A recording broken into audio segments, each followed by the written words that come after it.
Part 10. Alone, far in the wilds and mountains I hunt, wandering amazed at my own lightness and glee. In the late afternoon, choosing a safe spot to pass the night, kindling a fire and broiling the fresh-killed game, falling asleep on the gathered leaves with my dog and gun by my side. The Yankee clipper is under her sky sails. She cuts the sparkle and scud. My eyes settle the land. I bend at her prow or shout joyously from the deck. The boatmen and clam diggers arose early and stopped for me. I tucked my trouser ends in my boots and went and had a good time.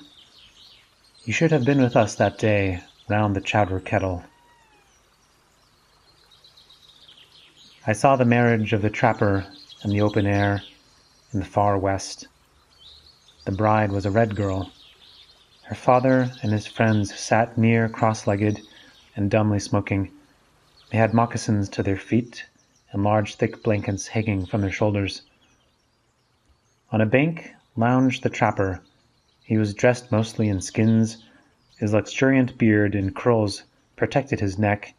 He held his bride by the hand. She had long eyelashes. Her head was bare.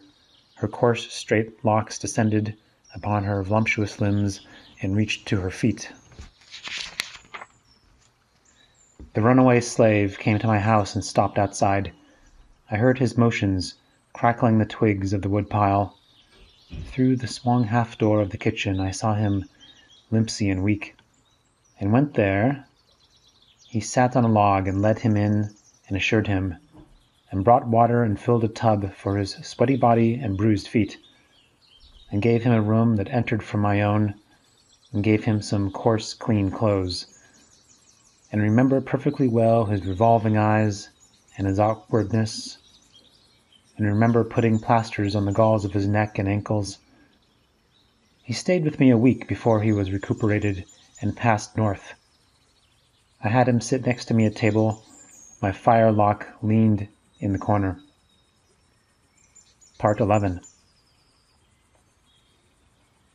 28 young men bathed by the shore. 28 young men, and all so friendly. 28 years of womanly life, and all so lonesome. She owns the fine house by the rise of the bank. She hides handsome and richly dressed aft the blinds of the window. Which of the young men does she like the best? Ah, the homeliest of them is beautiful to her. Where are you off to, lady? For I see you.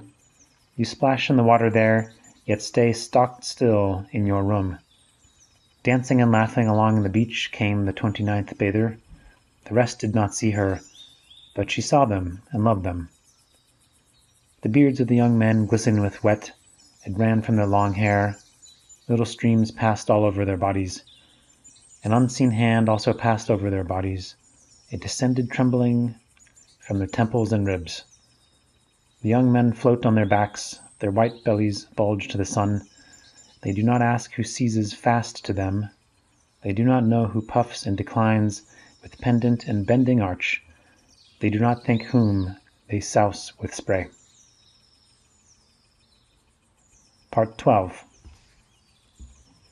The butcher boy puts off his killing clothes or sharpens his knife at the stall in the market. I loiter, enjoying his repartee and his shuffle and breakdown. Blacksmiths with grimed and hairy chests environ the anvil. Each has his main sledge.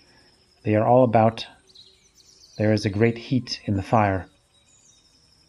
Overhand the hammers swing, overhand so slow, overhand so sure. They do not hasten.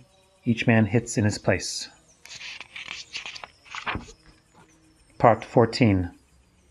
The wild gander leads his flock through the cool night. Yahonk, he says, and sounds it down to me like an invitation. The pert may suppose it meaningless, but I, listening close, find its purpose and place up there toward the wintry sky. The sharp-hoofed moose of the north, the cat on the house sill, the chickadee, the prairie dog. the litter of the grunting sow as they tug at her teats, the brood of the turkey hen, and she with her half-spread wings. I see in them and myself the same old law. The press of my foot to the earth springs 100 affections. They scorn the best I can do to relate them. I am enamored of growing outdoors, of men that live among cattle or taste of the ocean or woods, of the builders and steerers of ships, and the wielders of axes and mauls, and the drivers of horses. I can eat and sleep with them week in and week out.